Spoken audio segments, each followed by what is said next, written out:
মহারাজ, আপনি মূর্খদের কথায় কান দিবেন না তো। আমার মনে হচ্ছে গোপাল আসতেছে।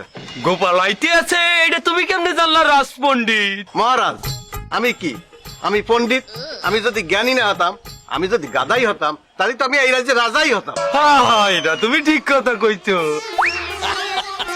রাজ পণ্ডিত, মূর্খের মতো চেঁচাবেন না রাজা মশাই।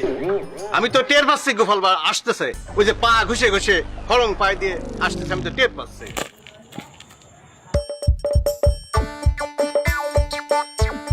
আসছে গোপাল, যাচ্ছে গোপাল, ভাবছি গোপাল, হাসছি গোপাল, চলে না রে চলে না রে চলে না রে চলে না। হাসির রাজা জ্ঞানের রাজা রসিক রাজা গোপাল ভাঁড়। হাসির রাজা জ্ঞানের রাজা রসিক রাজা গোপাল ভাঁড়।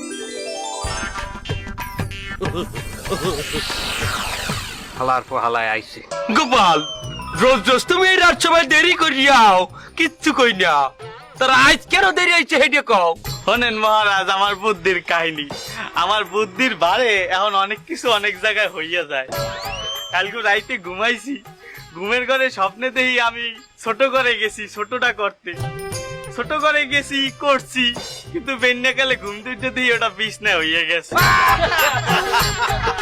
তারপর মহারাজ শোনেন, গিন্নি টের পাওয়ার আগে আমি খাতা কাপড়টি ধুইয়া হিয়া হুগাইয়া পরে ধুইয়াইছি, যাতে গিন্নি টের না পায়। মহারাজ, আপনি এই ভুটকুর কথা বিশ্বাস করবেন না।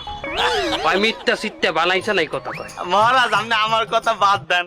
আমার কালে দেখেইলাম মুর্শিদাবাদের নবাব আইতে আছে।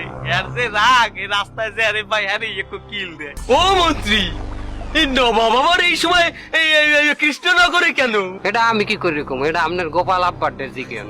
মন্ত্রী, না মানে টোটকা গোপালের গোপাল বারের জিজ্ঞেন।